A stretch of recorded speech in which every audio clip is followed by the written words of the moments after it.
I think the social media platform is perfect for introverts, is what I wanted to get to, because you can communicate with words, but not have to have the impact of like having to be face to face with someone, right? This has totally, like, I guess, destroyed or disrupted the way that we look at networking.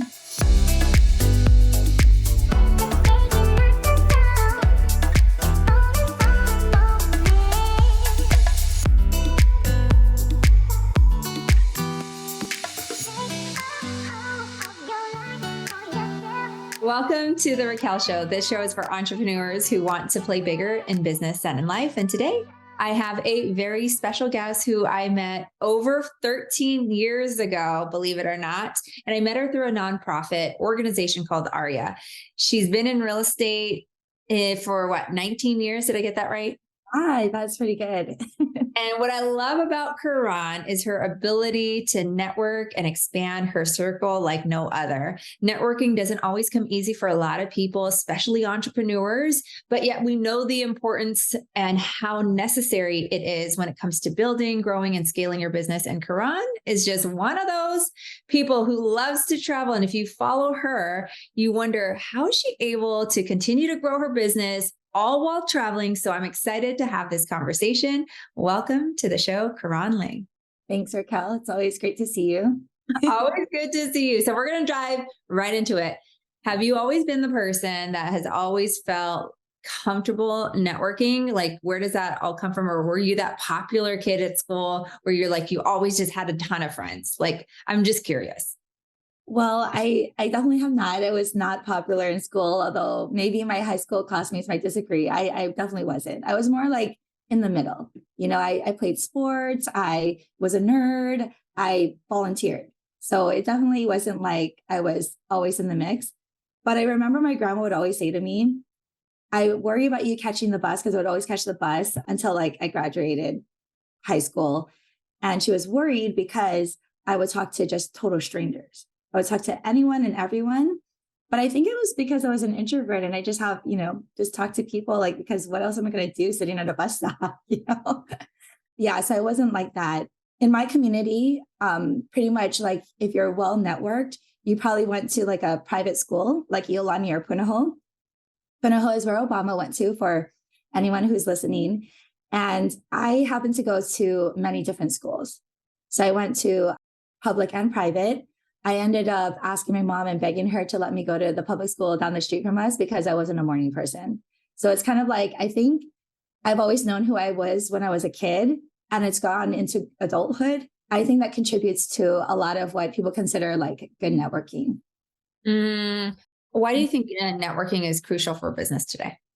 I was just saying this, and we've heard this before, like, you want to be the person who knows a person who knows a person. I always say I'm a gal who knows a guy who knows a guy who knows a guy, like, or something like that. But yeah, I think it's crucial in any industry to be well networked, because you don't know who's going to help you to get to where you want to go, right? And it's not that you're not, like, for me, I can only do things if I'm sincere about it. So, and Raquel, more than anyone, I am probably one of the most sincere. Like, if I don't want to be in a conversation, I will get myself out of it. I don't do things just to do them or to get to know someone. I was telling the president of the incoming president of ARIA, I was telling him, I literally have no aspirations. I have goals, I have things I want in life. But as far as like wanting to be president of anything, I've been there, done that. My history on volunteerism, and I'm not going to do that just to gain a connection. So for me, a real connection is a real connection. So if you see anyone that I hang out with or I'm friends with, I'm not doing it for any ulterior motive. I'm just wanting to learn who they are as a person. Actually, that's one of my purposes in life, is like I want to build deep, meaningful connections with people. And I think like when you're sincere about that, or who you are, and I'm not saying that you have to be like me. It's like, find who you are and be that with people. So now, like, as you look back, you've been in the industry for a really long time. How has networking and you just meeting people impacted your business, especially you being out in Hawaii? Like, Hawaii is not easy to travel from to go to all these different events across the country. It has definitely impacted my business. I would say I've built really great friendships. especially being on the edge, like in its beginning stages for Aria. I'm still close to everyone that we are friends with to this day. And that is some of my biggest referrers. And continuing through Aria, like I have gone out and I come back in, I've gone out, probably step out again, don't tell anyone. No, obviously we told people, but I'll probably step away and come back. That's just how I operate. But the relationships that you build over time, they stay. And so I would say that 20 to 30% of my business, and I have mapped it out in the past. I haven't done it recently. I just noticed like an influx of it has come from the people that I meet on the mainland, is what we call it in Hawaii, but the continental US. They remember me from so far back. And sometimes I don't always remember everyone, and I apologize for that, but I meet a lot of people. But then I'll be like, okay, how did I meet you? Like, I want to be honest, like, like where do I know you from? And they still refer to me to this day. So I get a lot of referral business. And so it's worth it for me to get to know people on a deeper level. So good. And so when you go to these events, would there be anything for anyone that's listening, right? That's not yet like this powerhouse networker. Would there be any advice when you go to these events that you would give somebody that was going to want to build their network? Well, they always say, I just go by sometimes what people say. They say, don't be one of those people who hands out your cards, right? In fact, I don't hand out my card. So I am completely the opposite. And I know like it shouldn't be like that. So unless somebody literally asks me for my card, I don't give it to them. I don't even have a business card. I only have a QR code. So it's actually kind of awkward because I have to enter it into people's phones. But I think like when I think back about like how I became, a lot of my friends say I'm a great networker. And I'm not going to like deny that, but I don't feel I network so much as I build really quality relationships, right? And I think back, because I was trying to think back for this show, like, how did that even happen? I think being open to meeting new people, and Raquel, I'm not an open person. So it sounds ironic coming from me, but I really like to be curious about the world. So I want to know what makes people tick. I want to know a little bit about their story. And if it goes beyond where I'm talking for more than 10 minutes, then I realize like I really am enjoying my conversation with this person. I would like to spend more quality time with them. And my love language is quality time. So it kind of makes sense. So I do that. And I think back like I throw a lot of events. I know you were going to talk about that too. But I throw a lot of events because I don't want to spend it's actually more than an hour, but an hour with 50 people. Like, I just can't do that. Like that would be 50 hours. I don't have that much time. So I want to be able to spend like quality time, but in a condensed version. So I would throw these events, but because it's my event and people know me and, obviously I've become friends with people at this point, when I invite someone to something, then it becomes like a huge thing. So I've done like speed dating. I've done like Scotch nights, which actually, ironically, this is what realtors should do. But I wasn't doing it as a realtor. I mean, I'm a realtor, obviously, but I was doing it because these are things that my friends enjoy. So I have a lot of single friends and I wanted them to be able to meet people. And then the Scotch nights were because my friends were really into Scotch. So it's kind of like gift giving. When you buy something that you love, in this case, I'm doing things for people that I love, then they'll love it too, right? So I kind of relate, networking to that. And so these events would get bigger. And what I realized is that people would always ask me, can I invite my friends? I think they would really like this event. So that's why that goes to your, we were talking earlier about total strangers, right? So I'll meet total strangers, people I wouldn't have ordinarily met because people are bringing in other people. And again, you don't know who's going to give you that opportunity that you've been looking for, right? So I kind of look to these events and I'm like, oh, maybe that's like, people always say that to me. And I'm always like, I don't even know how I became a networker. It's just that even though as much as I don't like people, I like to be around people and I like to hear their story. Speaking of different events, what would you say have been some of your if you attend a lot of events, have been some of your best networking events, just to give an idea to the audience? My best networking events that I've attended or that I've thrown? That you've thrown or attended, because you talked about speed dating, you talked about Scotch nights. I think I've thrown so many events in my life. Like, it's just like, I like smaller, intimate events better than the 70, 80, 100 ones. So like as a realtor, one of my best attended events have been the dry bar. So I have people do their hair. It's downstairs from where I live. So honestly, it's because I'm probably lazy. But don't tell anyone. We told everyone. I love it because I do it around Valentine's Day. So they have their hair nice for the dinner that they're going with their significant other. And they feel beautiful. We take pictures and, we catch up. And I love it for me because I'm not really into people. I just kind of like to condense it. So imagine that it's a half-hour blowout. So people come in a little bit before their appointment and then they leave, right? Shortly after. So I only spend maybe like 5-10 minutes, like a quick catch up, right? And then you're in front of them, but it's like, I find it to be very efficient and effective. And that's really like me as a person. I'm like, efficiency and effectiveness. That's what I want. If you're not like that, you can talk to them longer, but I only have so much time because then I have to get the next person in and they see the flow. And by now, many people have attended it. And the people remember you and they give you business. I actually get a lot of business from that one event, and it's attended by like 16 to 20 people. Wow. Yeah. Interesting. One thing that I got to see you do is host an event outside of like in Chicago a few months ago.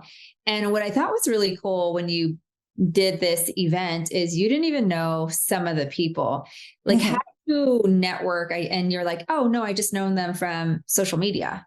Like, how do you even get to networking? Because I think that not only is networking in person, but nowadays, like you can leverage these social media platforms and build really awesome relationships. You can absolutely. And it gets tricky because I realize I don't recognize, like I'm really bad at recognizing people from social media. So I'm like the worst experiment about, this networking by social media. But I know exactly who you're talking about. And I invited several people from social media and people that I haven't met in person. But it's funny because, that word, I haven't ever done online dating, but I listen to my friends about it and they're like, yeah, this person slid into my DMs.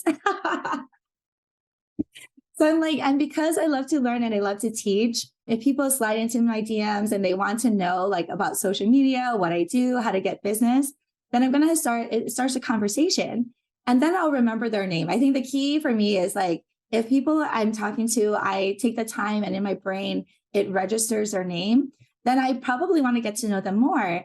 And because she also was friends with everyone I was friends with, it was just a natural progression. So it's kind of like those events where, can I invite a friend? And, if you're paying for an event, I think maybe realtors or people in general might be like, I don't want people, total strangers to come. But like the way I look at it is, the more the merrier, because if you've ever thrown an event, it's a revolving door anyway. People can't make it. They're apologizing. They don't even show up. So yeah, the more the merrier for me. And then it's one more person that you're meeting that could potentially be a friend. Love it. You talk about events and throwing events. How do you continue to stay in touch with some of the people that you meet for the first time at some of these events or even your own events? Any tips for people listening? Well, it's like every realtor out there. I put them in my database and I send them an email. So I send a monthly newsletter out. And then you gave me some really good tips to do. And I'm going to test them out to see if they work for me. I don't want to put them on here because I don't know if it works because I haven't done it myself. Right. I guess like I keep in touch because, and it's going to sound so inefficient. And like my coaches in the past have said, you really have to have a better system. And my team leader right now, he says like to use Toodle Do.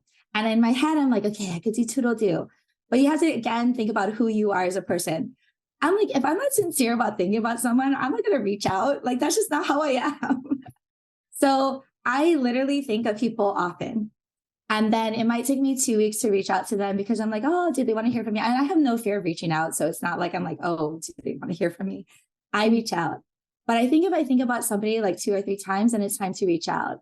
And so I thought of someone because recently, actually a client of mine, I really should think of my clients, but he's my friend since I was like 18. And I just was wondering how he was doing. So I said, how are you doing? And of course, like, they're going to be like, I'm still not ready to list my place. Like, okay, no, but I wasn't asking that, but thank you. And so when I think about people, and I tend to think about people a lot, I reach out to them because I think that reach out is like so much better. And you don't think so, or you do, that when you sincerely feel it from inside, people can feel the emotion and the feeling in the universe and the energy that comes from you. So I think it works for me. But, when you tend to know a lot of people, then it gets kind of tricky. Yeah. What tips or advice would you give to somebody that's listening or watching our video or episode on YouTube when it comes to how would you give advice to the introverted individual that knows they need a network, but is scared to? Okay, that is a tricky question because in real estate, there are all types of people, all types of Myers-Briggs, love languages, everything. And introverts and extroverts are definitely there. And I would say that I don't know if it's 50-50 because, you and I are probably the typical extroverted realtor, but I have somebody who did like a whole computer program. They're one of the biggest search engines for Hawaii real estate on my island. And he gets tons of business. And I remember we're actually friends. I mean, it's hard to imagine. He slid into my DMs, but we are actually friends. And I remember calling him once for a showing or something about, property. And he said, "Why are you calling me?" And like, it's not rude, but kind of rude, And I was like, that's right. Because the instructions clearly said, email me for questions. So, I think the social media platform is perfect for introverts is what I wanted to get to, because you can communicate with the words, but not have to have the impact of like having to be face to face with someone, right? This has totally I guess, destroyed or disrupted the way that we look at networking. Because you had mentioned, I met a total stranger. Now I'm going to go to something, and hopefully this isn't too wordy, but my cousins are much younger. So they're in a whole nother generation. I don't think I would classify them as, there's some millennials and then Gen Z. So maybe they're Gen Z. I'm not exactly sure. But have you heard this, Raquel, that people play video games and then they become friends and then, right? And then they meet each other in person. It is the weirdest thing to me because I don't know if I would feel comfortable, especially in this world that we live in. But this is what my cousin does. And she even moved to New York. And I'm fascinated by this whole new class of people because we've built a generation of introverts. So how are they going to survive life? Because they have online classes, they play video games for fun. It's the majority of people are going to be an introvert. So they communicate by chat. And I think, hey, cool. If that's how you can meet someone, and I can't wait to go to her wedding one day. I don't know, if that's ever going to happen. But she's my only female cousin on that side. So it'll be really interesting to see. Yeah, you bring up a really good point because when I think about my kids' generation, they communicate a lot through Snapchat, through Discord, right, with some of the video games that they play, and they meet people. And sometimes when we go to tournaments, they're like, "Oh no, I met them online. I told them that I was going to be playing here." I'm like, wow, it's so interesting, right? But they are constantly communicating, but through apps. On the flip side, what mistakes do you see entrepreneurs make when it comes to networking? So I think it's a lot about body language and being interested in who's talking. So it's more of a communication thing. When you're talking to someone and then now it's their turn to talk, you're probably thinking of the next thing to say, or that so much more. And I know this is going to sound really bad because I don't know if people are going to be honest with themselves. I'm completely honest with myself. And, that's probably my biggest problem is knowing your ego, right? Because you've really built something up. People in my world will say, "Oh, I literally came from the ground up. I started my business." And I'm like, dude, your parents gave you money. No, I literally started everything from scratch. No one gave me anything. I mean, well, my parents gave me my college education and that's all I got, which has nothing to do with real estate, right? Sometimes you get into when I was 15, I thought it was hot. I was going to swear. So hot. I thought it was the Miss thing, and then I got slammed down so badly that now I'm so adverse to thinking I'm the bee's knees, or that's really an old saying, but, or Yeah. a hot commodity or whatever. So So I've gotten over that because I realized that there's so much more I could learn. So when you're having a conversation with someone, even though you know a ton, I mean, I've been doing this for almost 20 years, I know a lot, but I come from a place where I think to myself, well, I know only 2% of what I need to know every single year. How is that even possible? Because there's so much more to learn. We have AI now, right? And so if you approach anything you do with networking as like, I am going to learn something from someone. So people actually tell me, oh my gosh, I want to have a conversation with you. I want to learn from you. And I'm like, you know what, to be honest, I am probably going to learn as much from you as you learn from me. I wouldn't consider myself a humble person. I don't think I'm humble whatsoever, but I do know that I come from a place of like poor, hungry, driven, which is PhD mentality. And so if you come from a place of poor, hungry, driven, you will always have business because you will always feel like my team leader actually said this to me. He's like, why are you always acting like a first-year realtor? You don't have to. But I feel like, okay, maybe I don't have to act like that now. He's right. But I still want a little bit of what I had from the very beginning and not forget where I came from. Yeah. Yeah. It's so true. And I love the PhD acronym, for hungry driven, right? You travel a lot. And if people follow you on social media, they know that you travel a lot. How are you able to be in business this long and still maintain a really solid business and be able to travel? I think my mom has always been an inspiration for a lot of things. I mean, her work was a lot of travel. She worked for an international travel software company. So she traveled a lot for work living in Hawaii. She had to go to the mainland a lot. So I see how she does things. I'm a product of divorce. I always had to go to another house, right? And I was recently asked this. It was just like, I was thinking like, I don't really get tired because traveling inspires me. And it's not because of the actual travel. It's the people I meet along the way. So what they say is like, if you want it badly enough, you'll figure a way to do it, right? So I got really sick last year and you know about that, but I got really sick and I had always been a workaholic, but I had always been one of those people who's like friends and family come first. I'm not going to like eliminate that. I'm going to always make sure that work is not first for me. So that was already a thing for me, but I would always fall into these bad habits of overworking. So 2021 nearly killed me. And maybe that's why I got sick in 2022. And then everything is perspective. And then I realized, just like most of us during COVID, that is this the life I really want? What kind of life will inspire me to do better and be better and impact the people that I want to impact in the world? And so I was like, I'm going to just do whatever I want to do.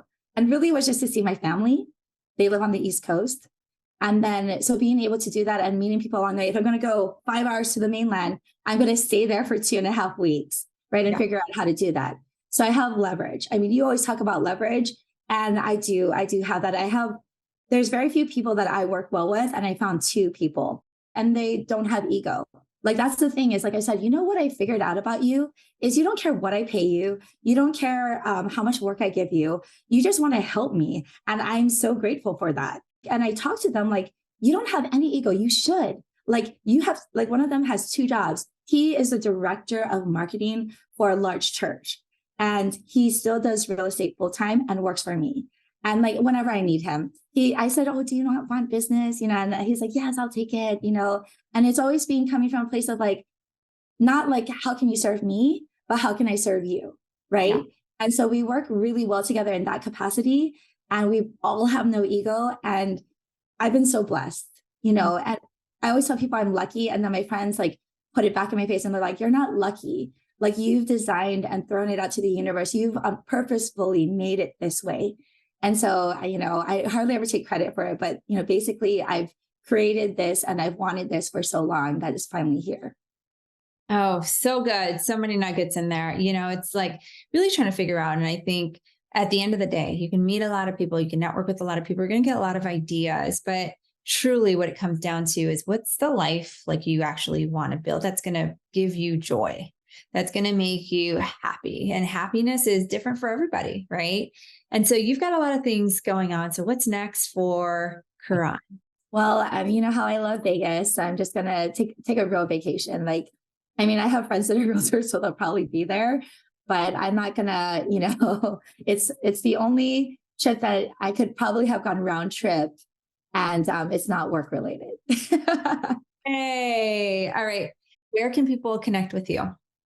Well, I think the best place to connect is to slide into my DMs on on Instagram. I am on Facebook and TikTok as well, but I think the best place to reach me is Caron Lingstagram.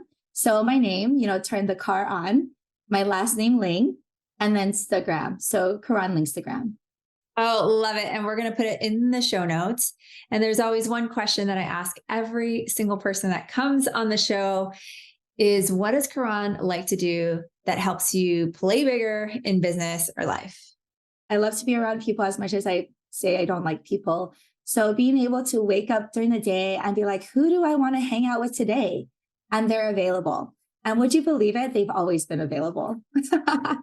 No way. Yes. Get Yeah. out of here.